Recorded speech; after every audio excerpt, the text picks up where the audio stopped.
కొంతమంది మనల్ని డీమోటివేట్ చేసేవాళ్ళు ఉంటారు. మనం విని ఒక చోట ఆగిపోయి మన గ్రోత్ని అక్కడితోనే ఫుల్ స్టాప్ చేసేస్తాం. ప్రతి మనిషిలో ఫైర్ ఉంటుందండి. ఆ ఫైర్ ఎదుటోడు ఎప్పుడైతే మనం డీమోటివేట్ చేస్తాడో అక్కడితోనే ఆగిపోతుంది. ఆ ఫైర్ ఎప్పుడు ఫైర్లోనే ఉండాలి. దాన్ని ఓవర్కమ్ చేయాలి అని అంటే ఎలా సార్? ఏ ప్రాసెస్ని కంటిన్యూ చేయాలి సార్? Wonderful question. మీరు ఫైర్ అన్నారు కాబట్టి నేను ఒక మెటాఫర్ యూజ్ చేసి దీనికి నేను ఆన్సర్ చెప్తాను. అవునా? Good. Let's see what it is. Now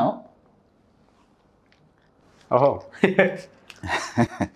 నా దగ్గర 2 క్యాండిల్స్ ఉన్నాయండి.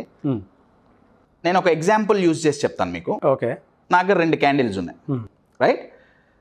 ఈ 2 ఇద్దరు వ్యక్తులు అనుకుందాం, లేదా 2 వ్యక్తిత్వాలు అనుకుందాం. ఓకే. ఆ వెలుగుతున్న ఫైర్ ఏదైతే ఉందో మీరు అడిగినట్టు మోటివేషన్. నా జనాల మాటలు, ఇన్సల్ట్స్, తక్కువ చేసి మాట్లాడటం, లేదా నెగిటివ్ సిచ్యువేషన్స్ ఆ ఫైర్ని తగ్గించడానికి ప్రయత్నిస్తుంటాయి. ఒక వ్యక్తిత్వం ఎట్లుంటుందంటే ఊదంగానే పోతుంది. అవును.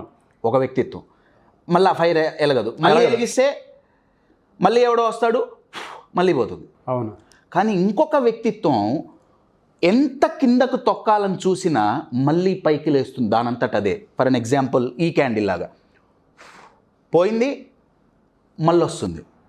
కానీ ఈ వ్యక్తిత్వం మళ్ళీ వస్తుంది, పోయింది, మళ్ళీ వస్తుంది, పోతుంది, వస్తుంది, పోతుంది, వస్తుంది.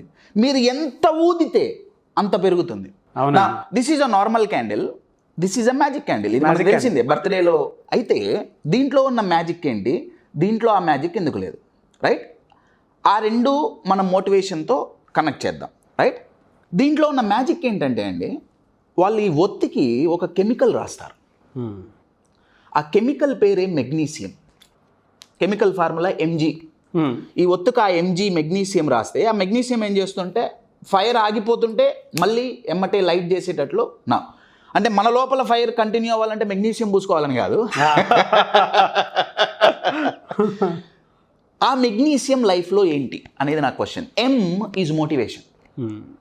నా మోటివేషన్ పడకుండా ఉండాలంటే ఆ G అనేది కంటిన్యూస్గా ఉండాలి. ఆ G గ్రాటిట్యూడ్. ఓకే. గ్రాటిట్యూడ్ అంటే తెలుగులో మీనింగ్ చెప్పాలంటే కృతజ్ఞత. కృతజ్ఞత అంటే థ్యాంక్స్ చెప్పడం కాదు, నా దగ్గర ఉన్న దాంతో నేను హ్యాపీగా